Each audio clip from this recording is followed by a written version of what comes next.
तो अभी हम लोग राजसमंद जिले की देवगढ़ तहसील में है और ये भीम विधानसभा क्षेत्र है।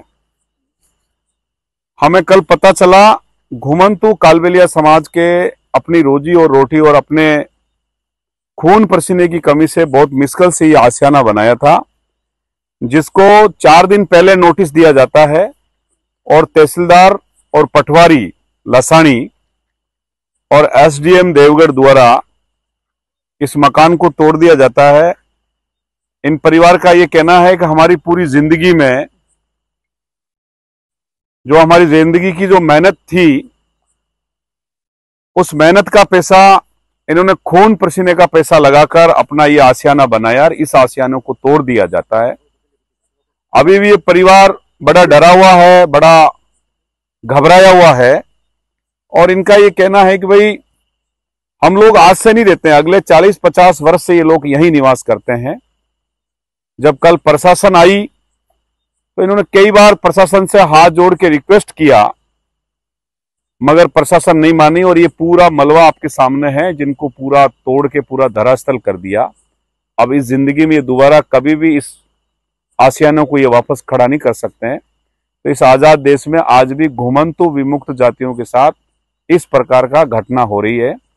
हम भजनलाल सरकार को भी ये कहना चाहते हैं कि आप लोगों का जो मयूम है, घुमंतु विमुक्त जातियों को जो पट्टा देने का आपका मयूम है, वो मयूम आपका कहां घुस गया? आप लोगों ने केवल कुछ गिने चुने पट्टे देके आपने उस पिटारे को बंद कर दिया। तो इनके साथ आपने बड़ा कुटाराघात किया और इसकी बात हम सरकार से भी करेंगे और हम लोग जो राजसमंद की प्रशासन है उससे भी बात करेंगे। और प्रशासन जब हमारी बात नहीं मानती है तो हम लोग कोर्ट की शरण लेंगे और कोर्ट में भी हम जिला सेशन तक जाएंगे और जिला सेशन में हमारी नहीं सुनी जाती है तो जोधपुर हाई कोर्ट तक भी जाएंगे। मगर इन लोगों के साथ जो धोखा हुआ है उसका परिणाम तहसीलदार जी, एसडीएम और पटवारी को भुगतना पड़ेगा। और ये परिवार हैं, आप उनसे भी एक बार बात कर लीजिए, ठीक है, कि भाई किस तरीके से इनका ये मकान तोड़ा गया। तो इन परिवार से भी एक बार आप बात कर लीजिए। ये उनको वो लगा दे बेटा, माँ मेरे को तो माँ जो भी बोले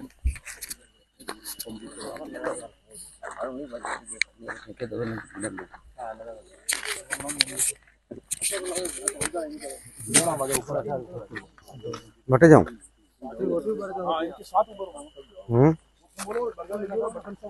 बोलो सर, 8-9 तारीख का हमारे को 6-7 तारीख का ये नोटिस दिया। नोटिस देने के बाद में प्रशासन किया, आने के बाद में प्रशासन के हम हाथ भी जोड़े, पैर भी जोड़े, बहुत कुछ किया पूरा परिवार। और पुलिस वाले भी लारे होके हमारे को दूर भगा दिया। करते करते हमारे बच्चों को उठा उठा के पुलिस वाले अंदर डालने लगे बस। और बहुत गरीब स्थिति से चुन चुन से ये पैसे इकट्ठे करके इस चीज़ को हमने यहाँ तक लाए और ये पटवारी तहसीलदार मिलके और ये हमारे पूरा तोड़ दिया। इनका ये कहना है कि हमने हमारे खरे खून पसीने से इस इमारत को, इस मकान को हमने खड़ा किया और ज्यादा नहीं, केवल 2 कमरे और कुछ भराव इन्होंने मिट्टी से भरवाया, जिसमें कम से कम इनका 6 से 7 लाख का नुकसान हो गया। और अभी भी परिवार बड़ा डरा हुआ है और इनका ये कहना है कि ये सरकार 1 दिन में नोटिस देती है, दूसरे दिन 3 दिन में मकान तोड़ दे। और नोटिस देने का भी आड़ इस तरह का होता है कि जब छुट्टी के दिन होते हैं तब इन दिनों में नोटिस देते हैं, क्यों अगले वाला कभी आके जवाब नहीं पेश करे। तो इनको तहसील के अंदर जवाब पेश करने का मौका भी नहीं मिला और इनका मकान तोड़ दिया गया। तो इनके साथ जो हुआ है वो बहुत गलत हुआ है। हम लोग इनकी बात करेंगे और सरकार से भी हम लोग आगे भी बात करेंगे। नहीं है तो हम लीगल एडवाइजर के पास जाके और हाई कोर्ट तक इनकी बात को हम रखेंगे। घुमंतु विमुक्त जातियों के लिए सरकार का ये कहना है कि हम सबको स्थायी पक्का घर देंगे, सबको स्थायी पट्टा देंगे। तो जो सरकार ये जो वादा करने वाली थी, इनके मैनिफेस्टो में वादे थे, तो वो वादे आज कहां गए? जब इन परिवार का घर उजड़ा जा रहा है, एक व्यक्ति 50-100 बीघा जमीन कब्जा करके अपना खेती कर रहा है और एक परिवार अपना आशियाना बना रहा है, उनको भी आप हटा दिया जाते हो। जितने भी इस देश के अंदर गढ़ किले बने हैं वो सारे के सारे मंगरे और पहाड़ पे बने हैं। वहां चरागाह भी जमीन है, वहां वन भूमि है, वहां ओरन की जमीन है, गौचर जमीन है, मंगरा की जमीन है, मगर वहां उन गढ़ को नहीं तोड़ा जाता है। उन गढ़ के ऊपर कभी बुलडोजर नहीं चलता है।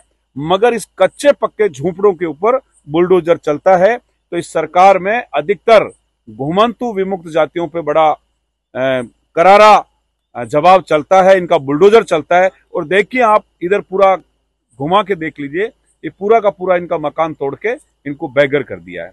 धन्यवाद। चलो अब इनका थोड़ा सुनो लाइट करके।